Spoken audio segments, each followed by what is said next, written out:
Hello students, फतेह education के online course में आप सभी का स्वागत करते हैं। आप सभी का स्वागत है हमारे ऑनलाइन कोर्स में विद्यार्थियों। इस कोर्स में हमारे द्वारा आपको बीपीएससी 3.0 के 6 to 8 के साइंस विषय की पूरी डीपली तैयारी करवाई जाएगी और ये आज का पहला वीडियो है विद्यार्थियों। और इस कोर्स में हम बात कर लेते हैं कि आपको क्या क्या मिलने वाला है। जैसा कि आप देख पा रहे होंगे कि आज हम डिस्कस करने वाले हैं मानव में पाचन, ये वाला हमारा टॉपिक है। तो मानव में पाचन वाले टॉपिक को आज हम डिस्कस करेंगे विद्यार्थियों।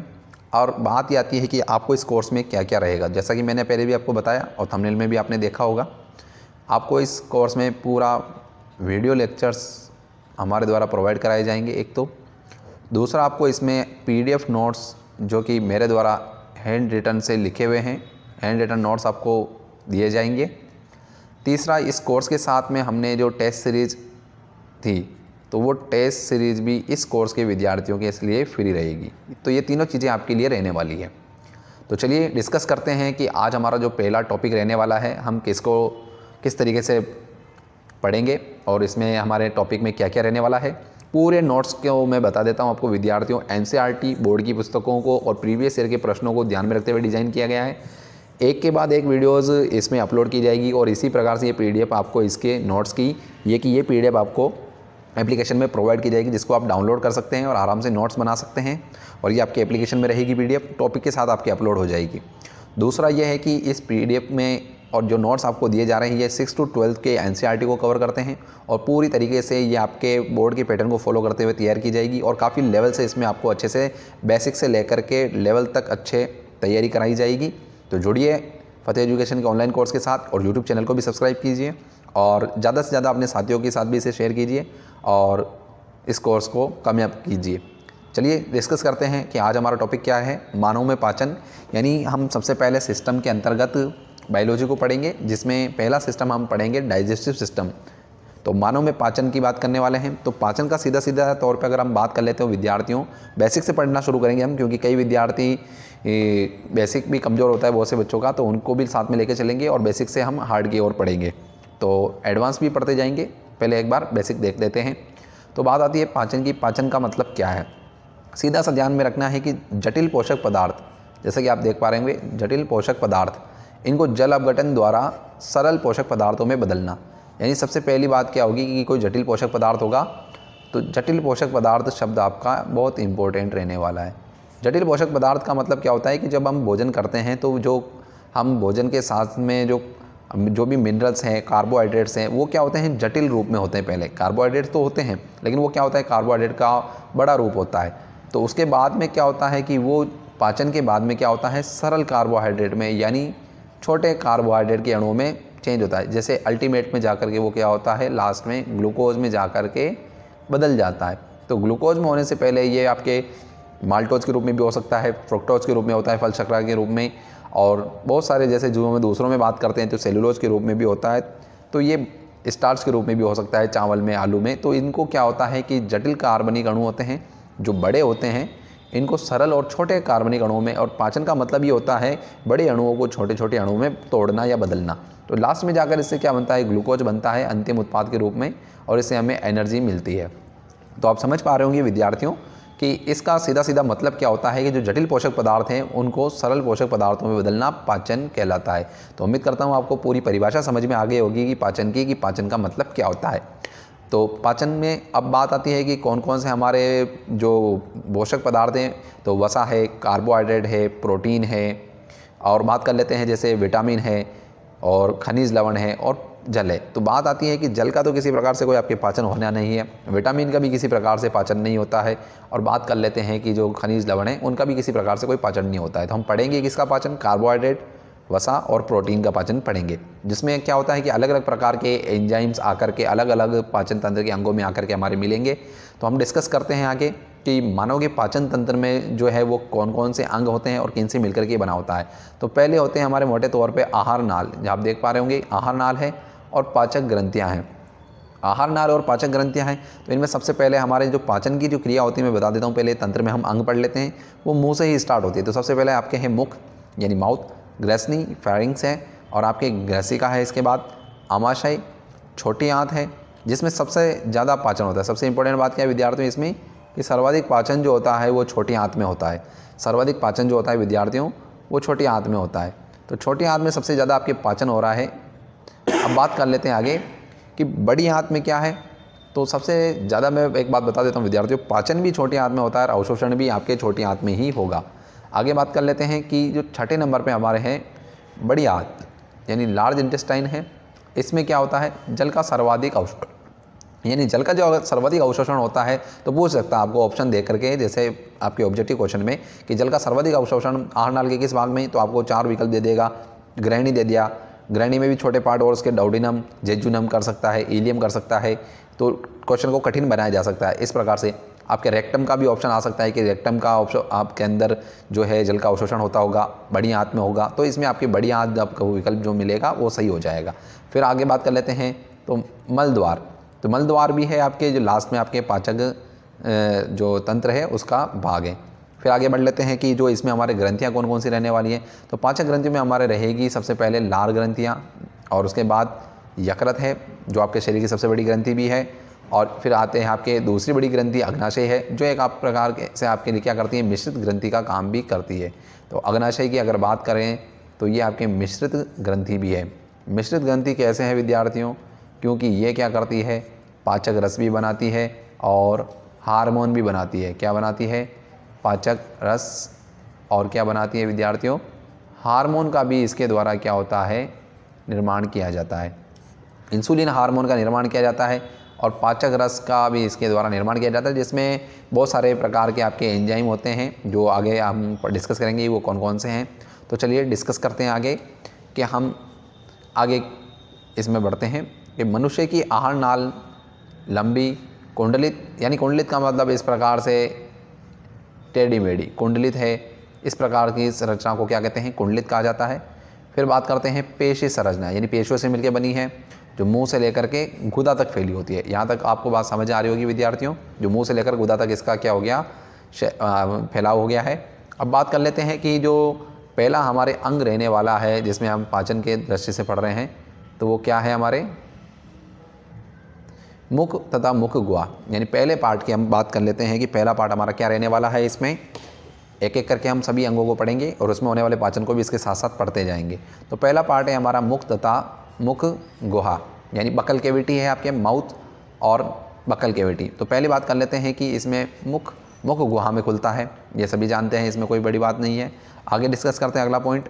मुख गुहा की छत कोमल तथा कठोर तालू से बनी होती है, यानी मुख गुहा जो होती है आपके, मुख जो होता है उसके बाद उसके ऊपर की जो छत होती है वो क्या है, आपका तालू है। क्या है, तालू है। और अधर भाग से जीवा उपस्थित होती है। अधर भाग में क्या होती है, आपके टंग उपस्थित होती है, जीवा उपस्थित होती है, जो नीचे का पार्ट होता है विद्यार्थियों उसमें। तो यहाँ तक बात क्लियर है। तो आगे बढ़ते हैं। अब बात आती है जीवा की, बात कर लेते हैं। तो मांसल संरचना जिस पर स्वाद कलिकाएँ पाई जाती हैं। जीवा पर आपने देखा होगा, जैसे ये स्ट्रक्चर है इसकी, तो ये छोटे छोटे बिंदु आपको नज़र आ रहे होंगे इसकी संरचना में। ये छोटे बिंदु है विद्यार्थियों, इसमें स्ट्रक्चर में आप देखिएगा जो डायग्राम बना हुआ है इसमें। तो इसमें क्या होता है, स्वाद कलिकाएँ पाई जाती है जो हमें क्या करती हैं, विभिन्न प्रकार के स्वाद का अनुभव कराती हैं कि कौन सी वस्तु का स्वाद, कौन से खाने का स्वाद कैसा है।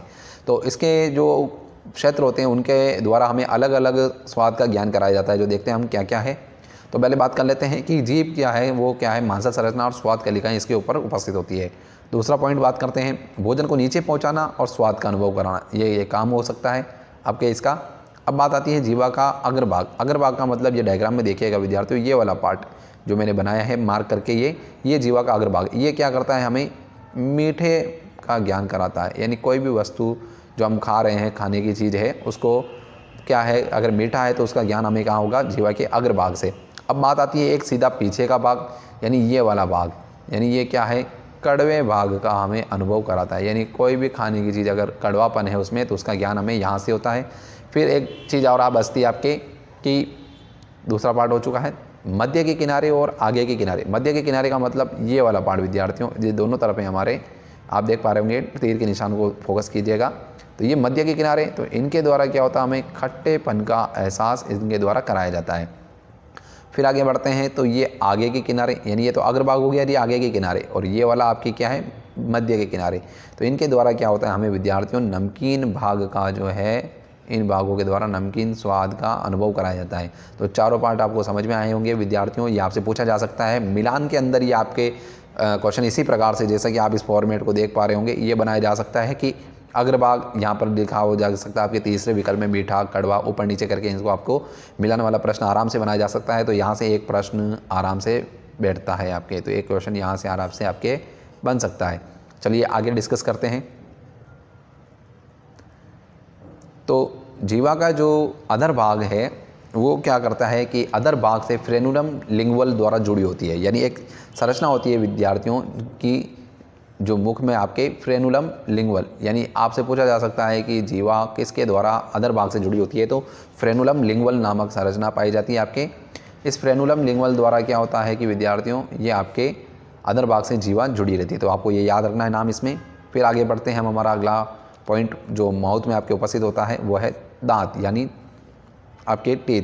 तो बात आती है सबसे पहले एक इंपॉर्टेंट सवाल यहाँ से बनती है कि दांतों की उत्पत्ति होती है तो एक्टोमेसोडर्मल होती है। क्या होती है विद्यार्थियों, एक इंपॉर्टेंट सवाल यहाँ से बनता है। एक अगेन इंपॉर्टेंट सवाल आपके यहाँ से बन रहा है कि दांतों की उत्पत्ति एक्टोमेसोडर्मल, मेसोडर्मल, एंडोडर्मल, इस तरीके से आपके क्वेश्चन बन सकता है। तो यहाँ से आपके एक सवाल डेफिनेटली बैठने वाला है। फिर बात आती है, अगला पॉइंट है हमारा गर्तदंती। गर्तदंती का मतलब क्या होता है विद्यार्थियों, जैसे कि ये कोई इस प्रकार से गड्ढा है, इसमें क्या होता है कि दांत हमारा इस प्रकार से धंसा होता है, तो ये जो है एक प्रकार से धंसे, ये गड्ढा यहाँ पर माउथ के अंदर क्या हो जाएगा, हमारे मसूड़े क्या हो जाएगा विद्यार्थियों, मसूड़े ये हो जाएंगे। तो मसूड़े में एक प्रकार से हमारे दांत क्या होते हैं, धंसे रहते हैं, इसलिए इनको गर्तदंती कहते हैं। अगली टर्म है उसको समझते हैं। अगले टर्म है आपके विद्यार्थियों द्विबारदंती। ये क्या है विद्यार्थियों, द्विबारदंती। यहाँ पर लिखा है कि द्विबारदंती का मतलब, द्वि का मतलब दो और इसमें दंती का मतलब दांत से है। तो जीवन काल में क्या होता है विद्यार्थियों, 2 बार दांत आते हैं, आप सब जानते हैं। एक आपके दूध के दांत आते हैं और एक आपके जो स्थायी दांत होते हैं वो आते हैं। तो बात करते हैं कि ये किस प्रकार से रहेंगे, इनकी संख्या कितनी रहेगी, तो उसको डिस्कस कर लेते हैं। तो देखिए विद्यार्थियों, पहला पॉइंट है हमारा अगले क्रम में कि पाती दांत इनको भी कहते हैं। क्या कहते हैं, तो पाती दांत किसे कहते हैं, अस्थायी दांत होते हैं। दूध के दांत भी इनको कहते हैं। संख्या की बात कर लेते हैं तो 20 होती है। कुल संख्या कितनी है विद्यार्थियों, 20 है। और मनुष्य में अगर बता देते हैं दांतों की टोटल संख्या कितनी है, तो 32 होती है। तो बताइए विद्यार्थियों, जब 20 जो है वो आपके अस्थायी दांत हैं तो स्थायी दांतों की संख्या कितनी होगी, टोटल 12 हो गई। तो 12 दांत जो होते हैं वो आपके क्या होते हैं, स्थायी दांत होते हैं। अस्थायी दांतों की बात करें तो 20 होते हैं। कुल दांत आपके सभी जानते हैं 32 होते हैं। बात आती है कि इनमें आपके सवाल ये आ सकता है कि दूध के दांतों की संख्या कितनी है, तो आपको इस प्रकार से 24, 32, 20 करके और 12 करके 4 विकल्प दिए जा सकते हैं और एक सवाल यहाँ से भी पूछा जा सकता है। आगे डिस्कस कर लेते हैं कि आपके दांत जो है मनुष्य में वो कितने प्रकार के होते हैं। यानी विद्यार्थियों, हम दांत पढ़ रहे हैं तो मनुष्य में दांतों के जो प्रकार हैं वो क्या होते हैं, इनकी संरचना और कार्य के आधार पर क्या होते हैं कि थोड़े अलग अलग होते हैं। कैसे, तो बात कर लेते हैं सबसे पहले कृंतक यानी इंसाइजर्स, और फिर आते हैं आपके रदनक यानी कैनाइंस, अग्र चर्वनक, और आता आपके लास्ट में चवर्णक।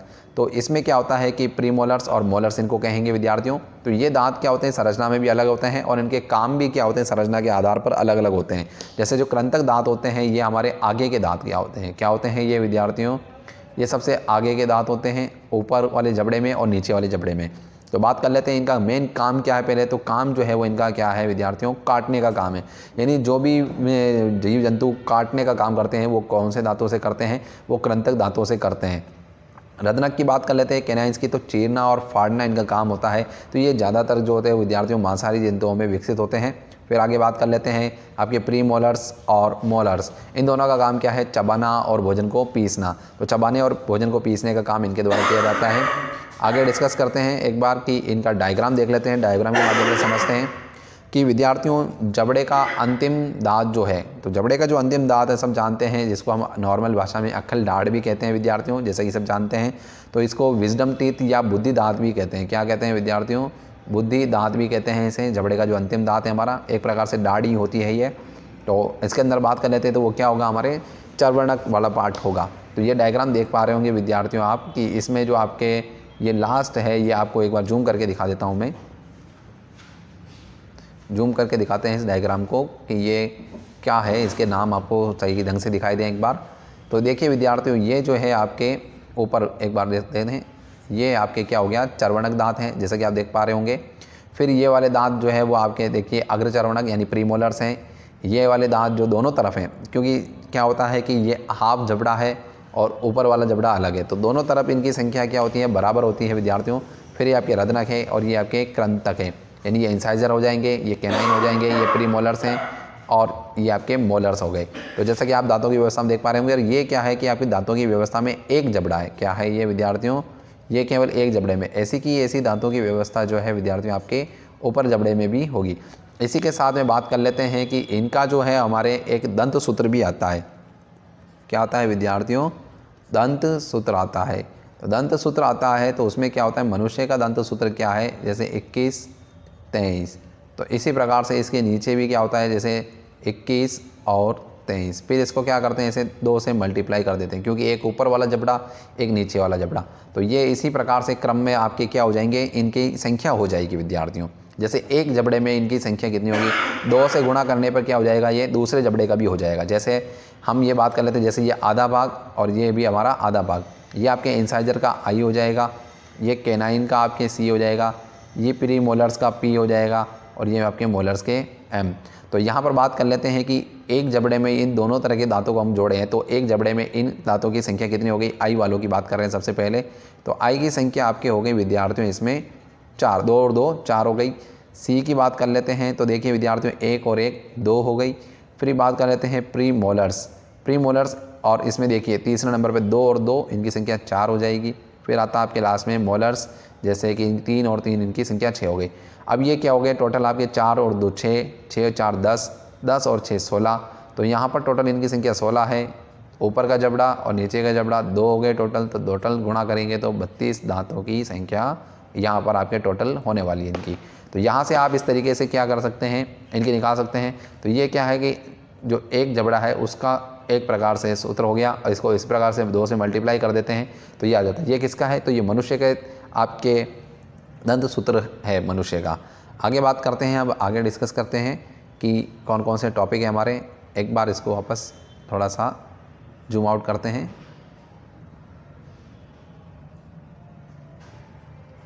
चलिए आगे डिस्कस करते हैं कि हमारे आगे की संरचना में क्या आ रहा है। तो हम दांत की संरचना को इसमें पढ़ने वाले विद्यार्थियों, तो मैंने जैसे कि आपको बताया था पहले कि इसमें क्या है, आपके विषम दंती रहने वाला है। क्या रहने वाला है विद्यार्थियों, विषम दंती रहने वाला है।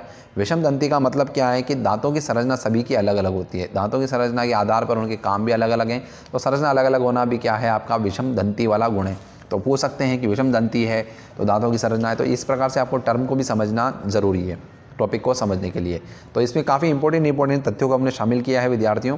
तो देखते हैं सबसे पहले क्या आ रहा है, इस दांत की संरचना को समझते हैं पहले, इसमें क्या कहना चाह रहा है ये। तो दांत का जो सफ़ेद आवरण होता है, जो दांत के बाहर का जो आवरण होता है विद्यार्थियों, जो क्या होता है, सफ़ेद होता है, इनेमल कहते हैं। ये क्या है, सबसे पहली बात तो बता देते हैं, ये शरीर का सबसे कठोर पदार्थ भी है आपके विद्यार्थियों, इनेमल। तो भी इनेमल का नाम आएगा, और सफ़ेद आवरण होता है जो इनेमल कहते हैं।